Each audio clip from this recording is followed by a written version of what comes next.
North west हो चाहे south हो या ईस्ट, आ गई है बीजेपी की नई लिस्ट। मैथिली ठाकुर लड़ेंगी कहाँ से? अलीनगर से। अलीनगर से अलीनगर से और बक्सर से, बक्सर सदर की सीट से लड़ेंगे आनंद मिश्रा आईपीएस। हम्म, और 12 लोगों के नाम, हम्म। किसका किसका जिक्र हुआ है? सबसे पहले मैथिली ठाकुर को बता देते हैं, कल ही बीजेपी ज्वाइन किया। पहले ही चर्चा थी कि मैथिली ठाकुर राजनीति में कदम रखने वाली हैं और 2 दिन पहले मीटिंग हुई थी, कल और ज्वाइन कर लिया। और औपचारिक तौर पे कल ज्वाइन किया और आज टिकट का ऐलान हो गया। इसको इतना फास्ट राजनीति में एंट्री किसी की नहीं होती है, बहुत सुपर फास्ट था। दूसरा है बड़ा नाम आनंद मिश्र। आनंद मिश्र लंबे सफर के बाद लोकसभा चुनाव से पहले असम काडर में थे, आईपीएस वहां से रिजिग्नेशन देकर आना। उस दौरान ही चर्चा थी कि वो लोकसभा का चुनाव लड़ेंगे, पर बक्सर की सीट प्रतिष्ठा की सीट हो गई, अश्विनी चौबे जी का टिकट कट गया। इस दौरान आनंद आनंद मिश्रा जी की नहीं चली, उन्हें टिकट नहीं मिला, निर्दलीय लड़ गए थे। निर्दलीय चुनाव लड़ गए। उसके बाद जैसे जनसुराज मूवमेंट ने तेजी पकड़ी, वो जनसुराज का हिस्सा हो गए, युवा मोर्चा के पर पदाधिकारी थे सीनियर। प्रशांत किशोर के बगल में कई मंचों पे देखे गए थे कई बार। अप्रैल में 23 अप्रैल को एक बड़ी रैली हुई पटना में, प्रशांत किशोर की जनसुराज पार्टी की। उस दौरान मंच पे अग्रिम पंक्ति पे बैठे हुए थे। 2 महीने बाद वो पंक्ति छोड़कर किसी और पार्टी के अग्रिम पंक्ति में बैठे हुए थे, जो है बीजेपी। बीजेपी में। और ये बड़ा मतलब ये बड़ा फैसला है इस देखा जाए तो, क्योंकि बक्सर की सीट पे कई लोगों की नजर थी, ये मान के चल रहा था। और उनसे जब कभी बातचीत होती थी तो वो हम सिर्फ इतना बोलते थे, हम बक्सर में हैं। तो वो मतलब 1 मिनट से एक तरह से इशारा होता था कि वो बक्सर के लिए ही कोशिश कर रहे हैं। हालांकि वो उसी क्षेत्र में ब्रह्मपुर के इलाके से आते हैं, ब्रह्मपुर वाली सीट से आते हैं, तो वो बक्सर से उनको सीट गई है, अर्बन सीट है। तो और एक लोकप्रियता है आईपीएस, पूर्व रिटायर्ड आईपीएस, और वो थोड़ा सा उनका ही मैन वाला इमेज भी है कि हीमैन वाला इमेज भी है, प्लस गंगा के उस बेल्ट में खासकर जिस जातिवादी किस्म के इक्वेशंस बनते हैं चुनाव में, आनंद मिश्रा कभी ना कभी कहीं ना कहीं जाके उस खांचे में थोड़ा फिट भी बैठ जाते हैं। अश्विनी चौबे जी की सीट वो वो भी मिश्रा अश्विनी चौबे इसी वजह से एकोमोडेट होते थे, आनंद मिश्रा भी इसी वजह से एकोमोडेट हो रहे हैं। हाँ। तो वो हो गया है। और क्या कहते हैं, एक चीज है कि ये वनवास काटने के बाद कोई लौटा है तो उसको उसका परिणाम पुरस्कार दिया जा रहा है कि ठीक है, वो जो हो गया गिला शिकवा भूल जाओ। और अब अंदर खाने से खबरें बाहर आएंगी कि किस तरह से ये पूरा पूरा ये सीट सेटल किया गया।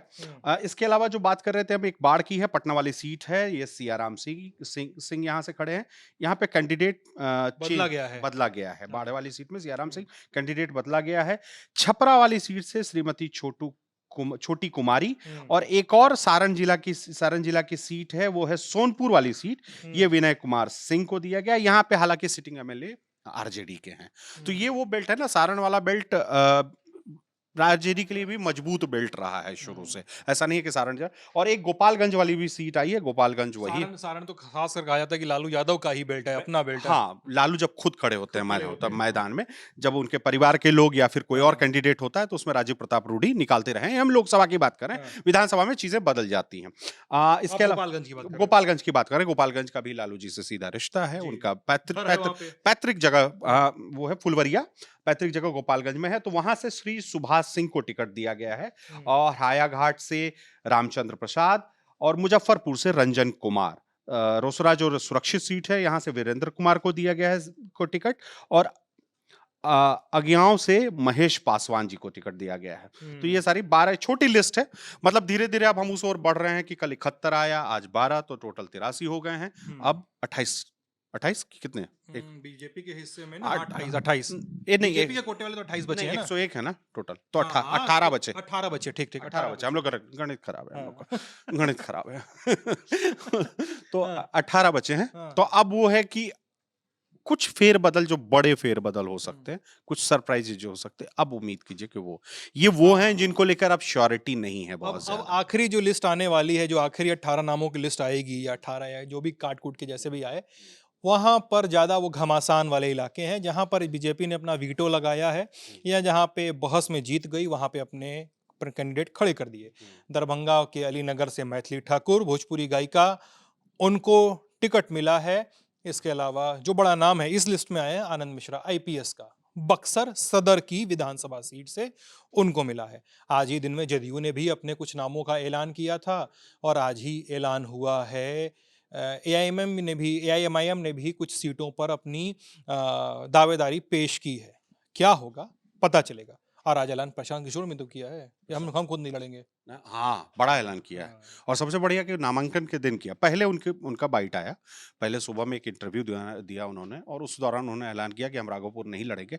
और वो स्ट्रैटेजिकली उन्होंने बहुत स्ट्रैटेजी साफ कर दी कि इशारे-इशारे में यही था कि अगर मैं वहाँ से चुनाव लड़ जाता हूँ तो पार्टी का बहुत बड़ा हिस्सा उस सीट पर फोकस करने लगेगा। फिर चुनाव बिखर सकता है उस पार्टी के लिए।